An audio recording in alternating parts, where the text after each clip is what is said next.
Hello, my name is Adam Graham-Squire, and I am a professor at High Point University, and I'm going to give a basic introduction to gerrymandering and what it is and why it is important. So first of all, what is gerrymandering? So to gerrymander is to manipulate boundaries of an electoral map to favor one particular group, usually party or race. So politicians have to create maps of districts that people will then vote to create their representatives. And if they do this in certain ways to benefit either people of a certain party or race, that is called gerrymandering. And party here, what I mean by that is like Democrats or Republicans, political parties.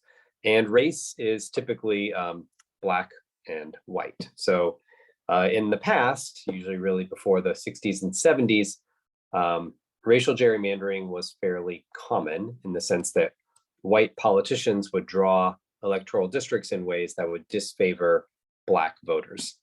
And this is now considered unconstitutional, largely due to the Voting Rights Act of 1965. However, partisan gerrymandering, that is making districts to disfavor the other political party, that is perfectly fine according to the Supreme Court. It is not unconstitutional.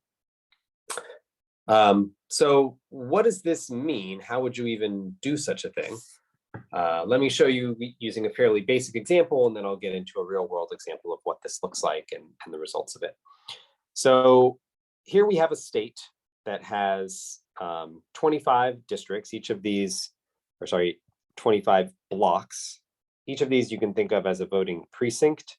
A voting precinct is basically a place where a bunch of people come to vote. Usually it has about 1,000 people in it. So you can think of each of these blocks as representing 1,000 people. And every red block you can think of as everyone in that block votes 100% for the red party, a blue block votes for the blue party. And this state, they need to create 5 districts. So each district needs to have 5 blocks, and those 5, the blocks in whatever district will get to vote on who their representative is. Notice that blue is 40% of the population. That is, they are 10 out of the 25 blocks, which is 2/5 of the population, and red is 60%.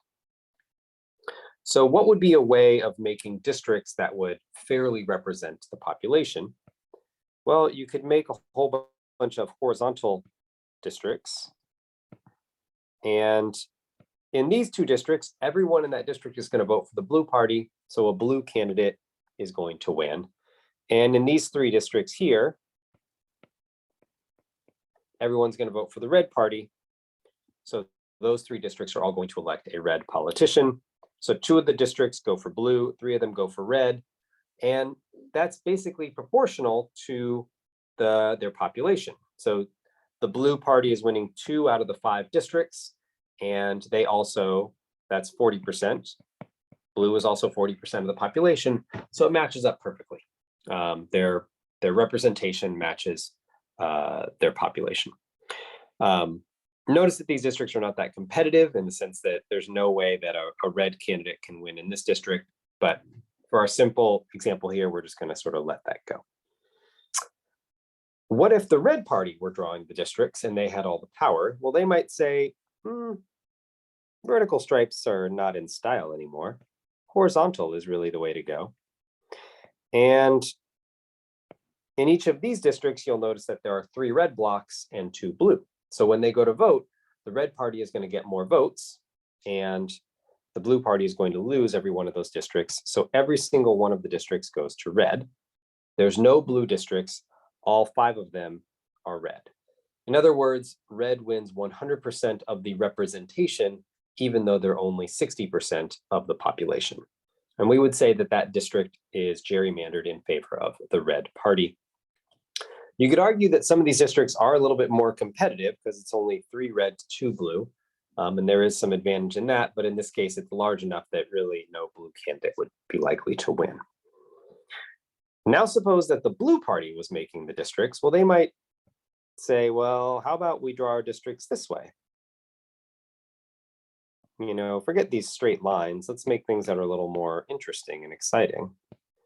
There's districts 1, 2, and 3. Call that district 4 and this district 5. 1, 2, and 3 all would go for the blue party because they have more blue blocks than red blocks.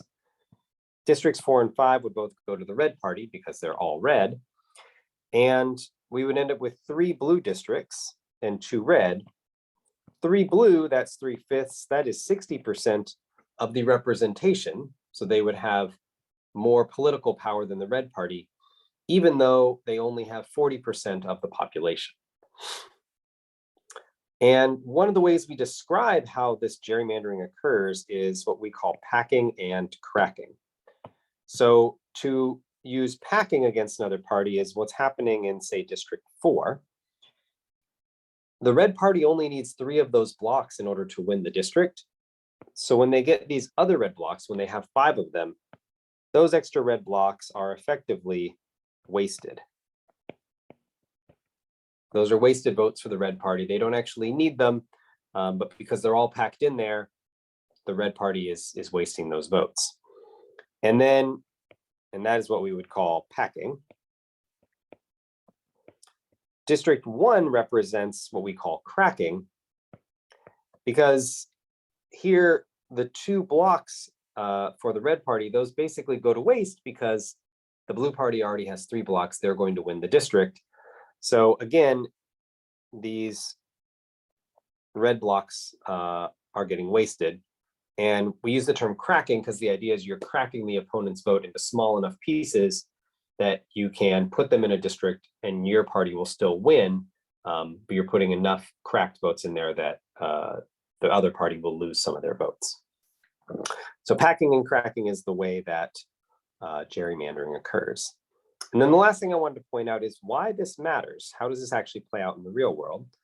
Well, you can look at this map here. This is the electoral map that was used in North Carolina in 2012 for the 2012 elections. And you can already see, based on some of these funky shapes, that it kind of looks like something strange may have been going on. And in fact, something strange happened. So the Democrats in that election, if you look at the House of Representatives, they got 49%. Democrats got 50% and Republicans got 49%.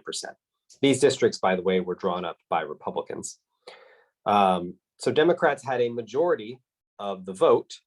And if there's 13 districts, you would imagine that they would win a majority of those districts, when in fact, they only won 4 of those 13 seats, and Republicans won the other 9 seats. So even though Republicans had less than they had a minority of the votes, they won over 2/3 of the seats. And they did this by very clever gerrymandering, by making funny shapes and collecting a lot of Democrat votes in certain districts. That's, I think, 12, 4, and 13 were the 3 that went, 3 of the 4. And you can see 12 is like this long snaky district here, and 4 is rather strangely shaped, and 13 looks like a misshapen poodle. And that's how you draw the maps to pack and crack certain populations, and you can end up with this kind of result. Which the problem there is that it's not democratic. The idea of representative democracy is that your representation should match how much population you have. And when you're skewing that, you end up having problems in democracy. And even if you're a Republican and you like that result, you have to realize that without any laws governing this, the opposite could happen. That is, Democrats could have 49% of the vote, Republicans could have a majority, and Republicans could still get less representation because of the gerrymandered maps. So that is the end of my talk. Thank you for joining me.